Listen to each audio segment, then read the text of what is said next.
Hello, and thanks for joining me. Our special guest today is known both for his solo records in the 80s as well as his massive hits with the band Smokie in the 70s. Of course, he's Chris Norman, the British soft rock singer whose hoarse voice afforded him a huge international following over several decades. The band itself amassed 21 studio albums and 54 singles between 1975 and 2010. But hang on a minute, how about I let Chris tell his own story? To be still working and still being a musician and still making records and playing so many concerts and everything, I didn't expect that after 50 odd years or whatever it is. I didn't think that, but it's great that it's happening. When you did start out in 1965, was that the plan to become a professional musician? Was there anything else that you wanted to do, or that was always your dream? I think when at 65, we were just, it was me and Alan Silson, who was the guitar player for Smokie.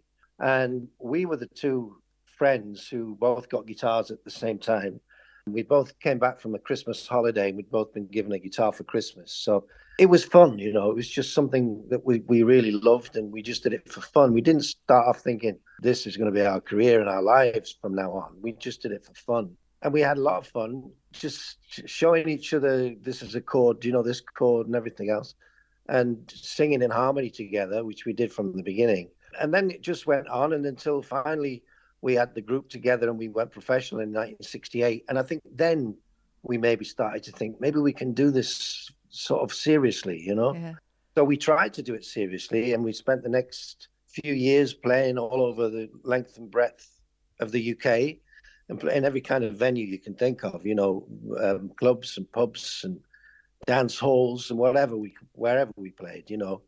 And we had a few records out that were flops. That was under the name of Kindness, which was our name then. Then it did start to happen when we signed to Mickey Most's label in '74. And then it all started from there, really, the success, which was great. You mentioned that you got your first guitar at the age of 7. You were already a very keen little music listener, weren't you? Because it was the times when there was so much music going on. Who were your earliest influences? Well, originally, I mean, I did have a guitar when I was 7, but I never learned to play it I only played it with my thumb. Yeah. And I sort of quickly got tired of that and put it away. And I got the guitar really, I think the one that I was talking about when we both got one for Christmas would have been 1964. So I would have been 13 and a half then or something like that, Right. when I got my real first guitar. My influences started though when I was 7 because I had older relatives who were about 9 or 10 years older than me. And I was listening to Elvis Presley and Buddy Holly and Little Richard, Lonnie Donegan, all those people in the 50s. You know, I used to stand in front of the mirror when I was 7 years old with a tennis racket, like you show, you know, the cliche. But I did really do that and pretend I was Elvis or whoever it was, you know. So that's when I started listening. Although my parents were in show business, so I'd always had music from the day I was born. It was always around. When the Beatles broke, that was when I thought, oh, I want to do that, you know. You must have had a lot of parental support. Not only were your parents in show business, it actually went right back to your grandparents, didn't it? Yeah. My granddad used to run concert parties during the First World War, and my grandma used to either make the costumes or play the piano. So they went around doing all the concert parties for First World War veterans and hospitals, things like that. Yeah, the whole family was showbiz, yeah. So they did support you and were pleased that you were following in their footsteps? They supported me, I think, in the love of music. But when I was like at the age when I wanted to do it instead of working in a normal job, I think my parents were a little worried then, even though they'd done it themselves as professionals, you know. But I think I talked them into it, and luckily they let me go on and do it. Because I was, 17 when I went professional, so I was traveling around, being away from home for weeks and stuff, and then coming back and sleeping in the back of the van. All the things that you do when you're really keen on something, you know. Yeah. You mentioned that it took several years before you had your first hit, and you went through various iterations of the band's name. What was that all about? Well, we didn't really have an idea what we should call ourselves. And when we were at 15 or so, when we first started just playing around, we were called, first of all, the Yen. And we called ourselves Long Side Down, so we could put capital LSD on the bass drum. So we thought it made us look cool and like one of the Beatles and the hippie thing. So we had loads of names. I think we just never found any good names, you know. And then we called ourselves Kindness because of the period we were in, you know, like happiness, peace, and all that. But nobody could ever pronounce the word properly. They used to misunderstand what we said. What you called lads? And we'd say we called kindness. And they'd say, ladies and gentlemen, the calendars. Or they'd see that we were called kindness and forget by the time we introduced us and say, there they are, happiness. It was just a rubbish name, you know. It was actually Mike Chapman who came up with the idea because of the way that I sounded with a kind of a croaky, smoky voice. Let's call him Smokie. Why don't you call yourself Smokie? And we all went, oh, okay, whatever. As long as we're going to sign us to the record deal, I don't care what you call it. Mike, of course, is a very famous Australian producer who helped a lot of bands along the way. Yeah, he worked with a lot of people in those days, you know, like with Sweet and Mud and Suzi Quatro, and then us. He was a great producer, great songwriter, big influence on me from then on. When you had your first hit single, If You Think You Know How to Love Me, in 75, how did that change life for you? Oh, greatly, really, absolutely. We'd gone from sleeping in the back of the van and traveling all over the place to suddenly we were getting picked up in a limousine and traveling all over Europe to start with, and then further on in America, Australia. We came to Australia, we went all over. And as we carried on doing that, we got more and more successful because we kept having new hits. So eventually we were playing, instead of clubs, we were playing in 12,000 arenas and stuff, you know, especially in Europe. So it changed us. Yeah, it changed our lifestyles. And we had money. First time we ever had any money. We went from kind of not earning enough to pay tax to being on this huge amount of tax that was around in the 70s. So yeah, it changed. What nice houses, nice cars. Just lived it up a bit, you know, but we never really got kind of full of ourselves. Right. Because I think when you're in a band, when there's like four guys and you've known each other for so long, if anybody starts to get a bit uppity, somebody else will go, hey, what are you doing? You know, who do you think you are all of a sudden? And you kind of get you down back to, I don't mean that happened to me in particular, but it would have probably, maybe everybody at some point or other got a bit, you know, well, I'm great, you know, but you're not great, are you? You're just lucky.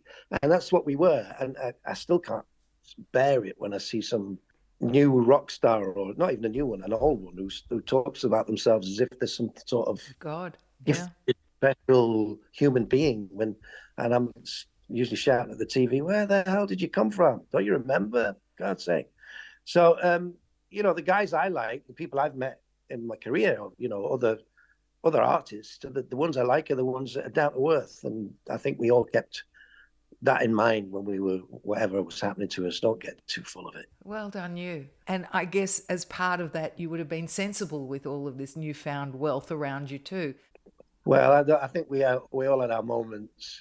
So thinking we were going to be, you know, billionaires forever, you know, I think we went, you know, we all bought the big flash house, and Terry at one time had a Rolls Royce and a big Mercedes sports car and something. We all went that way, you know, for a while. Yeah. As a kid, when you're dreaming of becoming successful, you know, you think, first of all, I think about the fame, the money, the big detached house and the sports car. That's the things you think about mainly. And then as you're doing it and it's starting to happen and you've got that stuff, then you start realizing that really, I don't need all that, really. The main thing is to keep making good music and to try and keep successful. Becomes the important thing. But we weren't so sensible at the beginning. You know, we did all the pitfalls that everybody does, but we were just lucky enough to continue to make more success and more money. So we had a second go at it in a way. You started off, you weren't so much interested in making pop singles, but you certainly learned that was the way to go. Yeah, well, that was the plan, but, you know, it doesn't always work out the way you think. Before we had the hits, we were doing all kinds of stuff.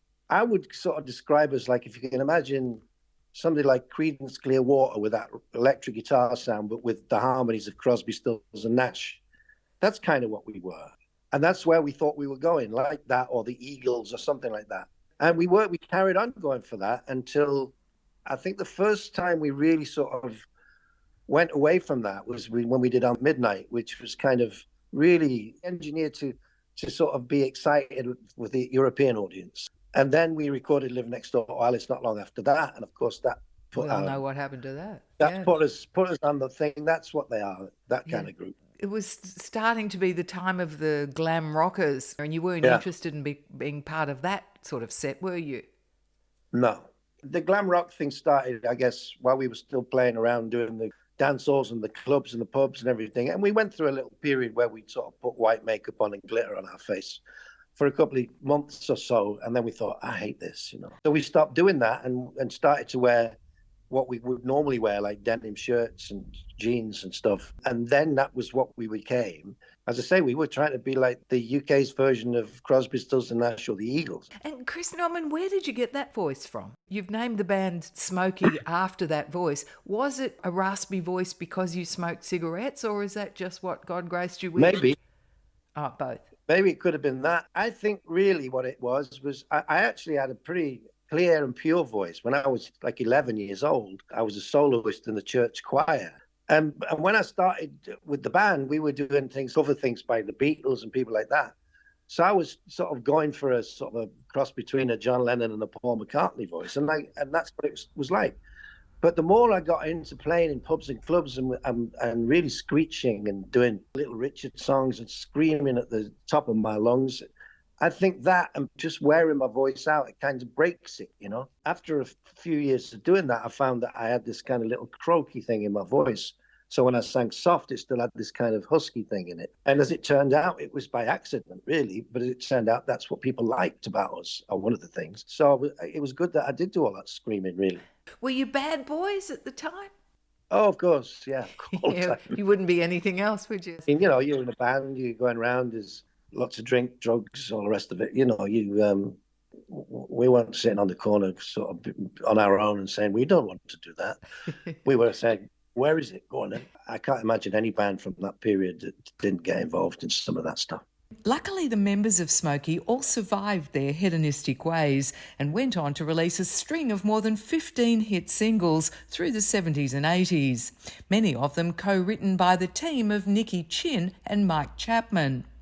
But as Chris Norman tells us, eventually the band did start writing their own songs too. Mexican Go was our first hit single that we wrote, and then we had some others, San Francisco Bay, Jet Lag, Do To Me, a few. So we started writing more then. Since then, I've had a lot of songs I've written myself, but I've also recorded other people's songs. If it's a great song, I don't want to throw it away. Yeah. Just tell me a little bit about living next door to Alice, who Alice was and all the I don't think that. anybody knows that. I asked Mike Chapman that not long ago. You know, I said, everybody keeps saying to me, who's Alice? Who is it then? I don't know. He doesn't really know. But that song, we weren't going to cut that song.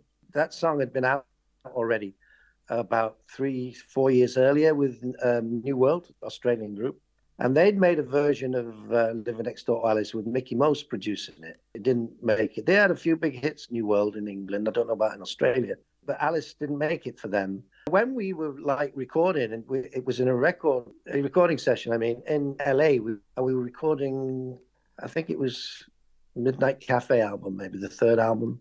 We had already like most of the album finished, and there was some good songs on there. And then Mike said, I've been thinking you guys could record this. And he started playing Living Next Door. I went, that's New World. Yeah, but we could do it different than they did it. And it could be a massive country hit. And it could help you to break that market in America, which would be great, wouldn't it? So anyway, we recorded it. It turned out pretty good. It caught people's ears. So when we came back to the UK, I remember being in Mickey's office and him saying, we've decided the next single's going to be Living Next Door to Alice. We went, no, it's not even going to be on the album. This is for America only, for the country market. Now, everybody wants to release that as the next single. We've had Germany on, we've had France, we've had Australia, America want to put it out. So we got pushed down. We just had to say, oh, okay. And then, of course, it sold truckloads. It kind of did what we didn't want it to do, which is why we were against putting it out. It sort of put us in a category that wasn't really us, because it sounds like one of those sing-along songs, you know? Yeah. We didn't want to be that. It did help you break into the country market in the US too, didn't it? Yeah, and it's a great record. It's just that because of the type of song it is, it's like Living Next Door to... And now we've got the version with everybody shouts out when you sing it, you know. So it's life. It's part of what you do, and it works. And I sing it all the time when I play live. and people love it. And so I'm just glad to have those in my back pocket now and again. Of course. How did you come to create the same sound live as you were doing in studio? For instance, on Lay Back in the Arms of Someone. Well, you've got to compromise a bit, especially in those days. If you think when we first went on tour after we'd had some hits, the main two hits we had at the beginning was If You're Thinking Out of Love Me and Don't Play Rock and Roll to Me. And both of them had no electric guitars on them at all. They were just acoustic guitars. But recorded in the studio with big fat microphones, they sounded great. So it took us a while to sort of come to terms with how to compensate for that. But you do, you just kind of, you use an electric guitar plus an acoustic, and you compensate for the string parts by, in those days we did, by doing oohs instead. Like we do the string parts by singing them, We do that instead of because we didn't have string synthesizers and stuff yet. Yeah.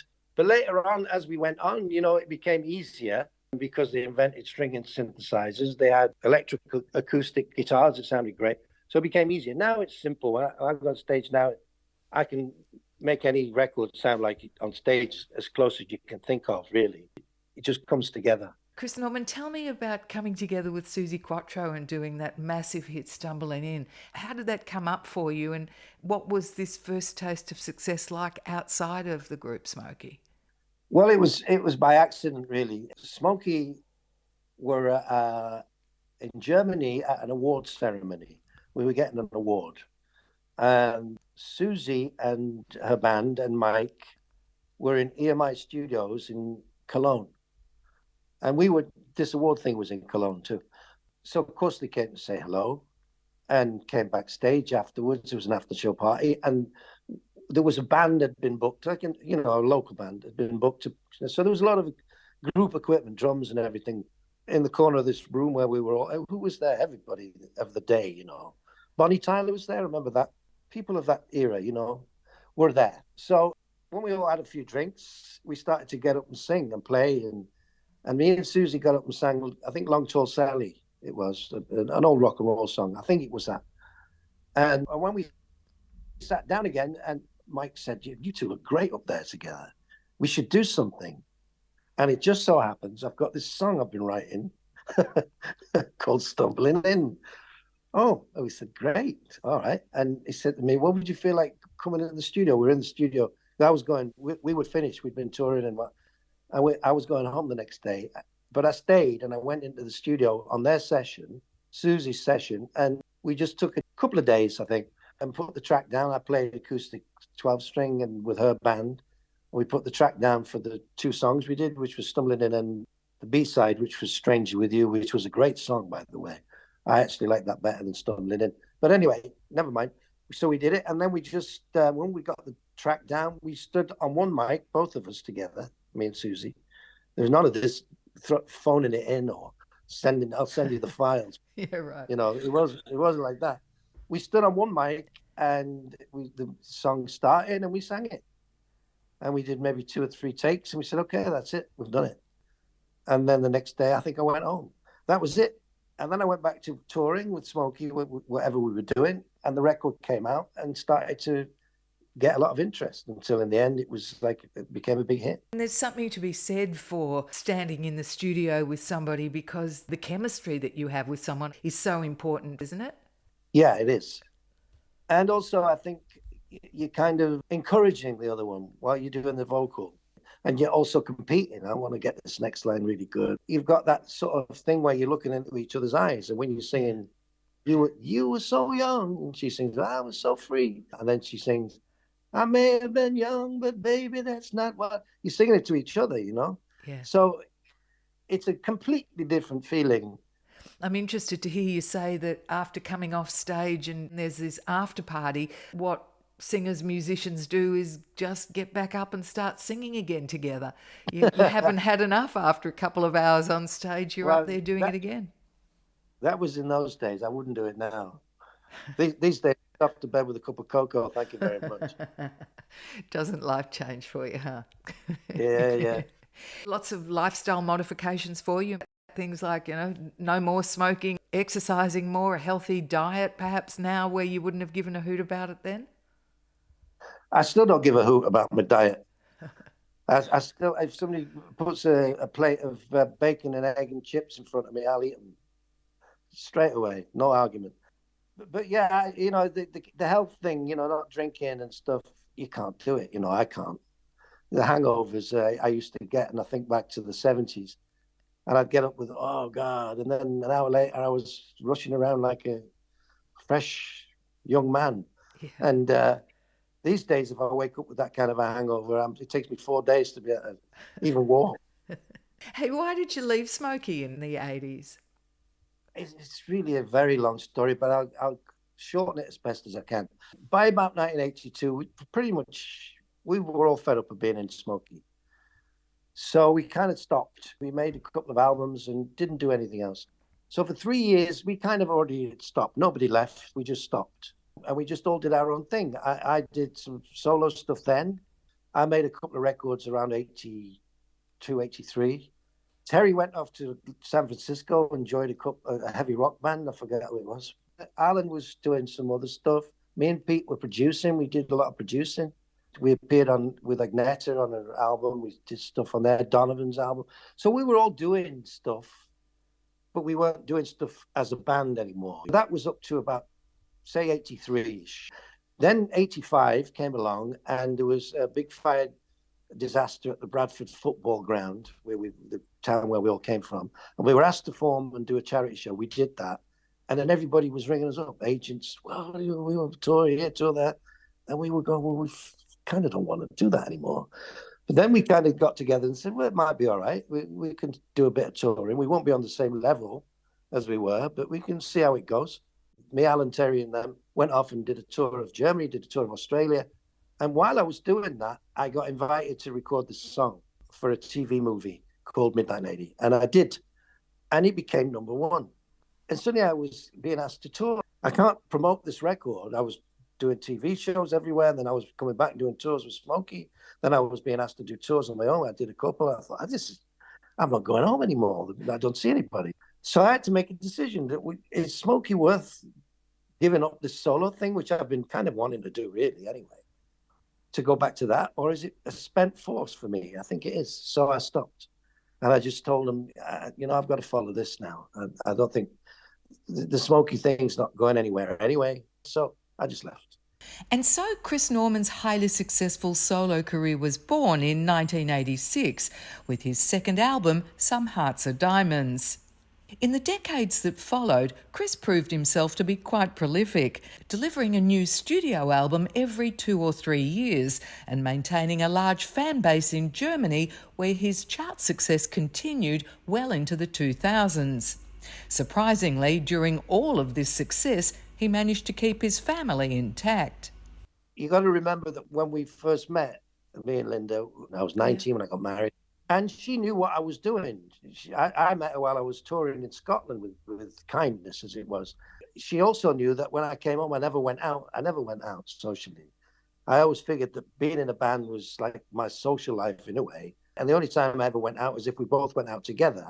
I never said, oh, I'm going down to the pub, love. I'll be back next Friday. I'd be there with her. And if we go out, we go out together, or I wouldn't go out. Yeah. So when I was not working, I gave the family life, all of me. And she was cool with that. If I'd have been doing the solo career and the Smokie career and spending as much time with each as is necessary, then it would have been impossible. I could never have done that.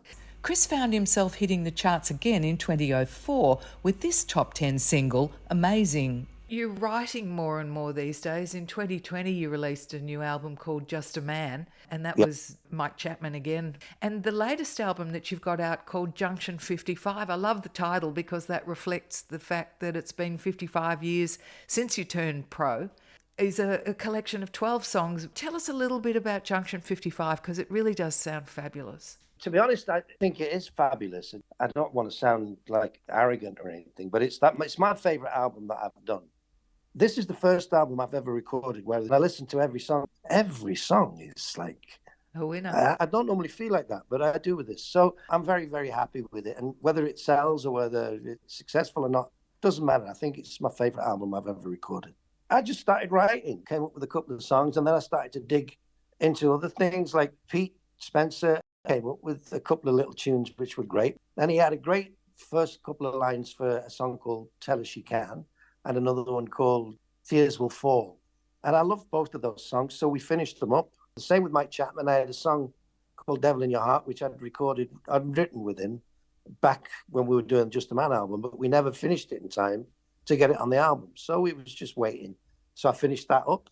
My lead guitar player, Jeff Carline, who I've written a few songs with in the past, he had a couple of good tunes, one of which was Battle of the Sexes, which we'd written together for Bonnie Tyler and Rod Stewart about 3-4 years ago. They recorded it, but they didn't quite record it the way that I recorded it. When that wasn't a hit for her and Rod Stewart, I thought, well, I should re-record that and do it the way that I had originally planned. I played everything. I played the piano, I played the string parts on a keyboard, with a string sample thing. I played bass, I played guitar. Most of it was just me sitting on my own, did all the vocals, did all the back vocals. And then when it was all recorded, I mixed it and everything. Right. So it was really great fun to do. I can imagine how much self-satisfaction you would get from having accomplished that. Yeah. There's not one of them that doesn't deserve its place on the album. So I'm very pleased with that. So it sounds like there's another album up your sleeve then. I'll always keep making music and recording and doing songs. It's in your But blood. like I just said, I don't think I've got another album like this one in me for a bit because, as I say, I'm very happy with this. And I don't think I could do that like very soon. It'll take me a while to be able to come up with this sort of stuff. Yeah. And you're taking this one out on the road? Yeah, sure. I'm going all over the place. There was one song on it called Now I'm Sure, which everybody likes. And people, when I started rehearsing it, the band said to me, we've got to do this one. And I said, it's very slow. It's a little bit morbid, don't you think? Oh, it's beautiful. It makes me want to cry. I said, really? I said, I like it too, but I don't know whether we could do it in the set. I think people might start falling asleep. We rehearsed it and it sounded great. So I said, well, we'll slip it in Prague, see what happens. And the audience went crazy. It gives me shivers to think about it. It was fantastic. I'll be playing them all in the dates as they come up with the gigs as I'm doing them over the next months. You can bet that if you're lucky enough to catch Chris Norman in concert, it'll be an unforgettable experience.